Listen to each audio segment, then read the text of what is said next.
Good morning எல்லாருக்கும். இன்றைக்கி எண்ணெய் கத்திரிக்காய் குழம்பு எப்படி பண்ணுறோன்னு இந்த வீடியோவில் உங்களுக்கு போட்டு காமிக்கிறோம். அதுக்கு தேவையான பொருட்கள் என்னென்னு சொல்கிறோம் உங்களுக்கு.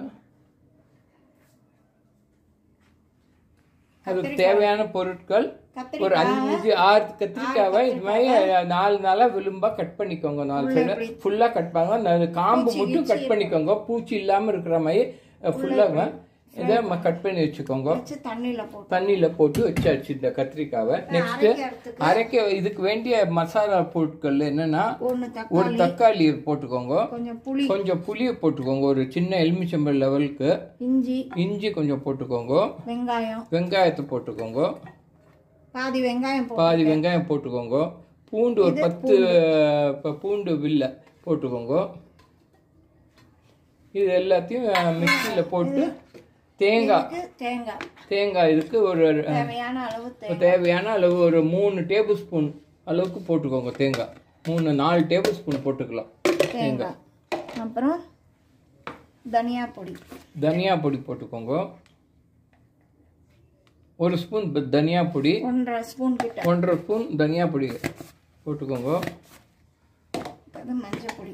எவ்வளோம்மா மஞ்சள் பொடி? 1 ஸ்பூன் மஞ்சள் பொடி போட்டுக்கோங்க. அப்புறம் காரப்பொடி 1/2 ஸ்பூன் காரப்பொடி போட்டுக்கோங்க. சாம்பார் பொடி, அப்புறம் சாம்பார் பொடி அது எவ்வளோமா? அது தேவையான நமக்கு காரத்துக்கு தகுந்த மாதிரி ஒரு 2-3 போதுமா? அது காரப்பொடி போட்டிருக்கேங்க. ஒரு 3.5 ஸ்பூன் சாம்பார் பொடி போட்டுக்கோங்க. அதில் உப்பு தேவையான உப்பு போட்டுக்கோங்க. இதில் கல் உப்பாக போட்டுக்கோங்க. ஏன்னா மிக்சியில் அரைக்கிறதுனால அதுவும் சேர்ந்து அரைஞ்சிடும். இதுலேயே போட்டுடலாம்.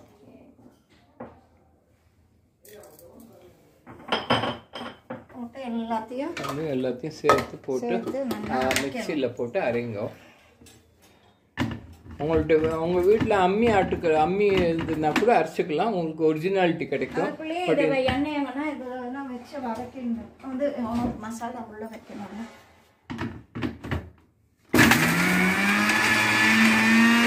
அரைச்சிக்கிறாங்க நல்லா.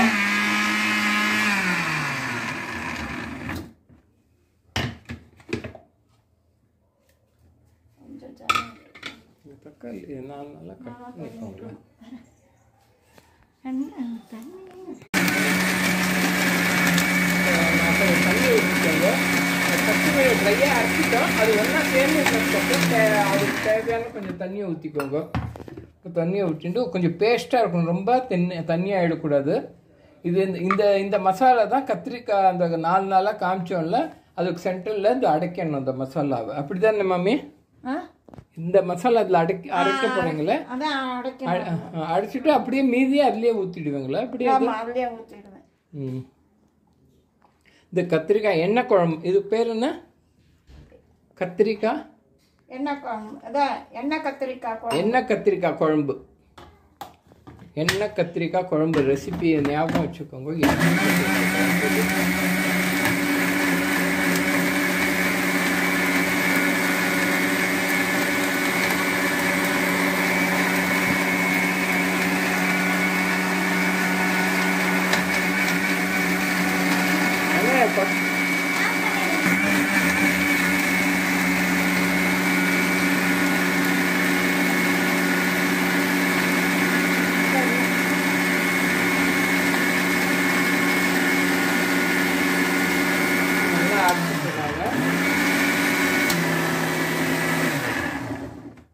போதும்னு நினைக்கிறேன்.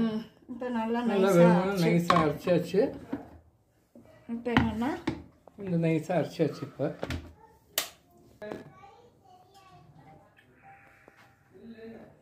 கத்திரிக்காய் நல்லா பொழந்துக்கணும். பொழந்துட்டு இந்த மசாலா நல்லா திணிச்சுக்கணும். 4 போட்டு நல்லா திணிச்சுக்கோங்க. நான் 6 கத்திரிக்காய் தான் போட்டிருக்கேன். வேணும்னா இன்னும் கொஞ்சம் கத்திரிக்காய் வேணும்னா இன்னும் 2-3 போட்டுக்கலாம். இந்த 6 கத்திரிக்காய் நம்ம பண்ணுறோம். அவ்வளோதான். கத்திரிக்காய் எல்லாம் கொஞ்சம் இதாகும். சில பேர் கத்திரிக்காய் அலர்ஜி, அதுக்காக ஜாஸ்தி கத்திரிக்காய் யூஸ் பண்ண மாட்டோம். என்னைக்காவது ஒரு நாள் ஆசைக்காக பண்ணுவோம், அவ்வளோதான். ஸோ யாருக்கு கத்திரிக்காய் ரொம்ப பிடிச்சிக்கோ நிறையவே பண்ணி எண்ணெய் கத்திரிக்காய் சாப்பிடலாம். இது எல்லாருக்கும் செட் ஆகும், எல்லாருக்கும் தொட்டுன்னு சாப்பிடலாம். அந்த கத்திரிக்காயை வச்சுன்னு கூட தொட்டணும். அந்த கத்திரிக்காய் வச்சுட்டே சாப்பிடலாம். அப்பெல்லாம் வடாலாம் சைடில் டிஷ் வேண்டாம், வந்து பொரியல் கூட பண்ண வேண்டாம். சாம்பார் வச்சுட்டு இதே கத்திரிக்காய் தொட்டுக்கிட்டு சாப்பிட்டுலாம். சாம்பார் தயிர் சாதம் மட்டும் சாப்பிட்டுக்கலாம். மறுநாள் அன்னி நைட் சப்பாத்தி பண்ணால் அதுக்கும் இது தொட்டுன்னு சாப்பிட்லாம். பிரமாதமாக இருக்கும்.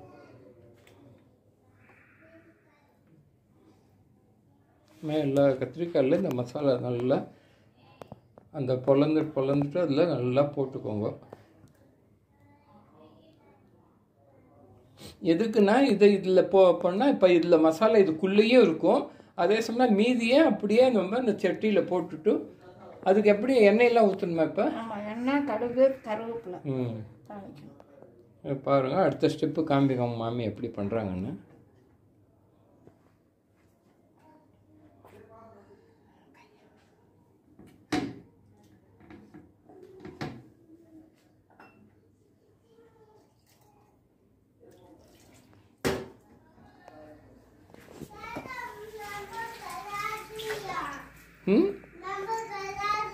நம்ம விளையாடலாமா? போட்டுக்கோங்க. நெருப்பு சட்டி வச்சுட்டு அதில் கொஞ்சம் எண்ணெய் ஊற்றிக்கோங்க. எண்ணெய் ஊற்றி கடுகு தாளிக்கிறதுக்கு கொஞ்சம் வெந்தயம், கடுகு தாளிக்கிறதுக்கு கொஞ்சம் வெந்தயம், கருவேப்பிலை எடுத்து வச்சுக்கணும். கருவேப்பிலை எடுத்து வச்சுக்கோங்க. மாமி கொஞ்சம் ஃபாஸ்ட் ஃபார்வர்டாக வேலை பார்ப்பாங்க. அதுக்கேற்ற மாதிரி வீடியோவை ஃபாஸ்ட்டாக நான் யூஸ் பண்ணணும். இப்போ எண்ணெய் ஊற்றினா கொஞ்சம் கடுகு போட்டுக்கோங்க. கடுகு கொஞ்சம் வெடிக்க ஆரம்பிச்சோன்னா வெந்தயம் போட்டுக்கணும்.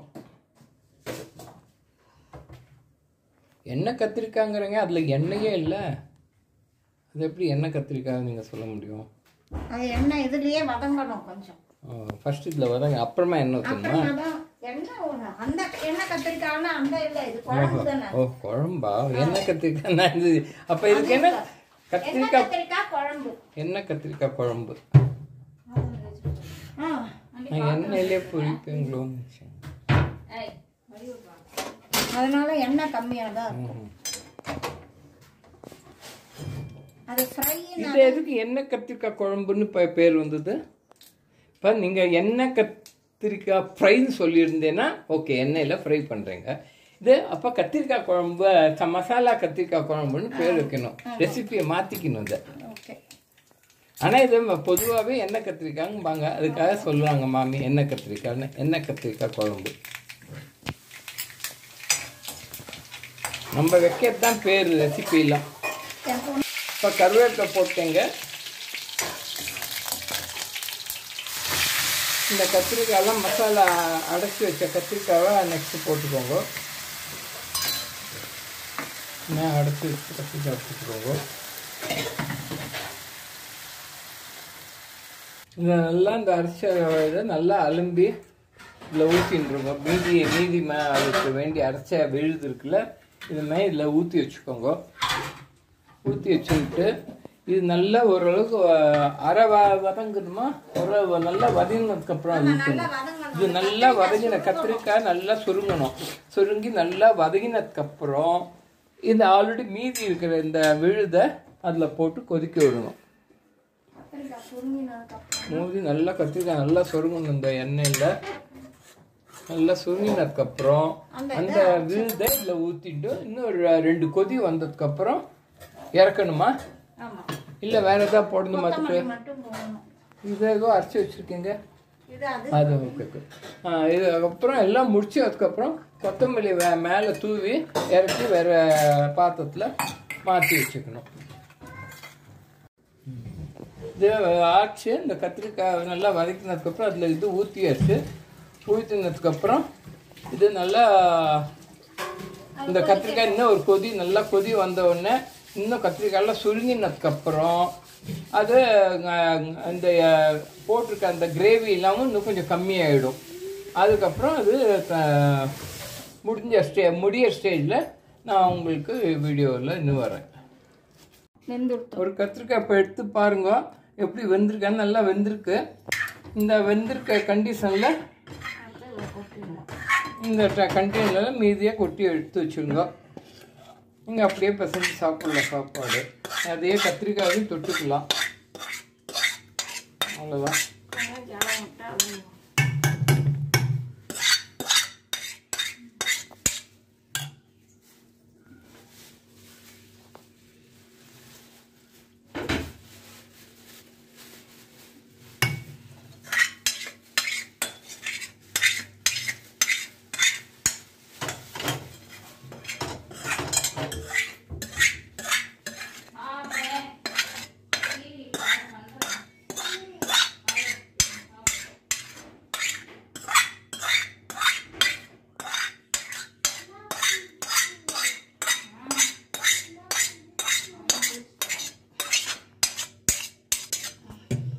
இது ஆயிடுச்சு.